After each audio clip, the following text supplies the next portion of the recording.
안녕하세요. 오늘은 어제 미래에셋증권에서 발행한 바이오다인 레포트에 대한 심층 리뷰를 해볼까 합니다. 레포트가 나온 후 오히려 주가가 하락하여 바이오다인 주주 여러분들이 걱정하는 사태가 발생했는데요. 과연 정말 우려할 만한 내용이 있었는지 아니면 오히려 잘못 이해한 것인지 꼼꼼하게 분석해 보도록 하겠습니다. 설명은 레포트 각 장표에서 하이라이트된 부분을 설명하는 방식으로 진행하겠습니다. 먼저 첫 장입니다. 첫 장은 애널리스트가 자신의 주장을 요약한 것으로 특별한 내용은 없습니다. 몇몇 분이 하단에 기재된 이익 전망치가 너무 낮은 거 아니냐고 하시는 분도 계신데 이것은 바이오다인 담당자도 예측이 어렵기도 하거니와 본격적인 매출이 이루어지는 첫 해이기에 최대한 보수적으로 애널리스트는 추정할 수밖에 없었을 거로 저는 생각합니다.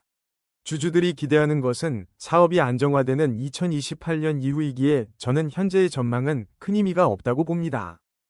이제부터가 중요한 내용입니다. 질문에 답변한 회사 측 담당자, 즉 관련 사업의 가장 정통한 전문가의 답변이기 때문입니다. 이 장표에 기술된 내용은 로슈와의 계약 내용이 주된 내용으로 제가 예전 올려드렸던 바이오다인 소개 장표와 동일한 내용입니다.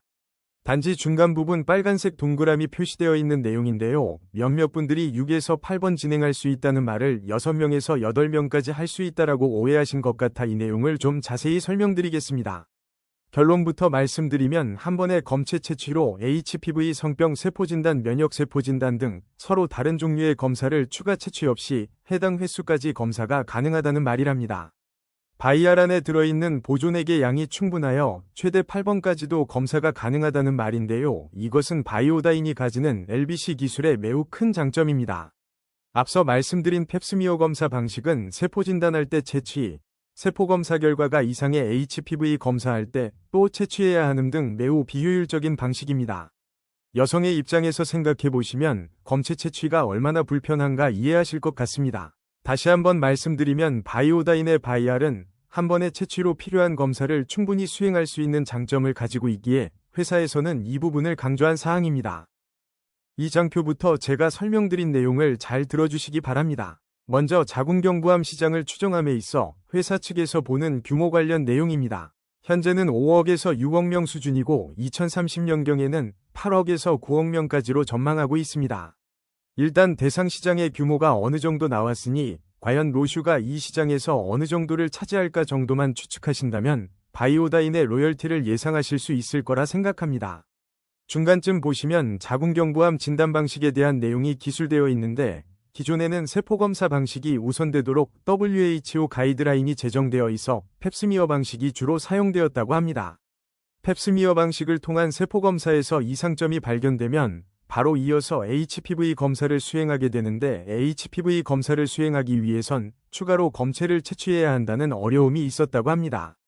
하지만 2000년대 넘어오면서 한번 채취한 검체를 액상 형태, 즉 바이알로 보존이 가능하면서 세포검사와 HPV 검사 모두를 수행하는 장점이 있어 선진국은 LBC 방식이 확대되고 있다고 합니다.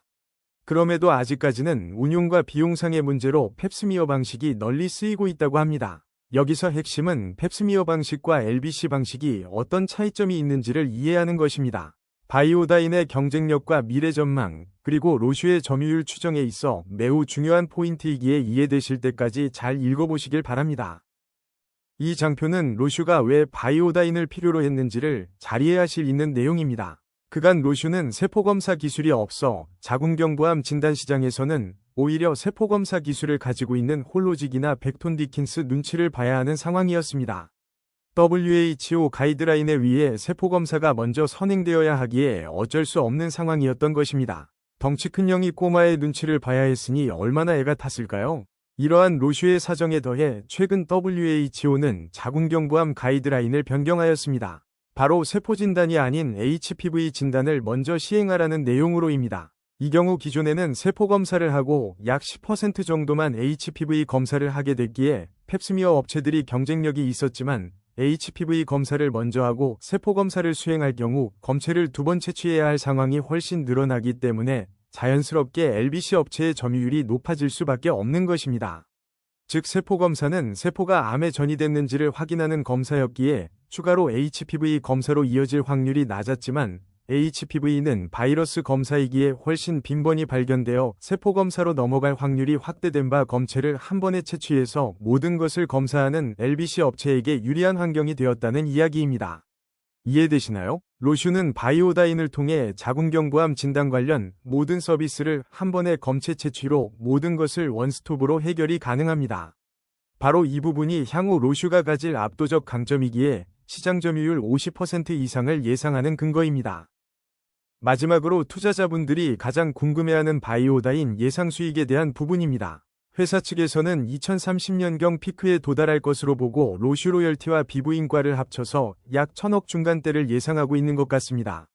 물론 여기에는 회사의 야심작 바로 얼리팝은 포함되지 않았습니다. 어떠신가요? 너무 크다고 생각하시나요? 아니면 그 정도면 합리적이네라고 생각되시나요?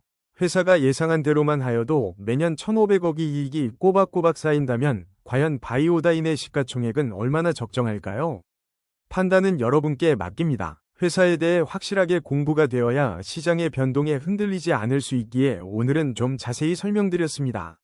다시 한번 투자는 본인의 책임이라는 것을 상기시켜드리고 이만 인사드리겠습니다. 긴 시간 들어주셔서 감사합니다. 좋은 저녁 되십시오.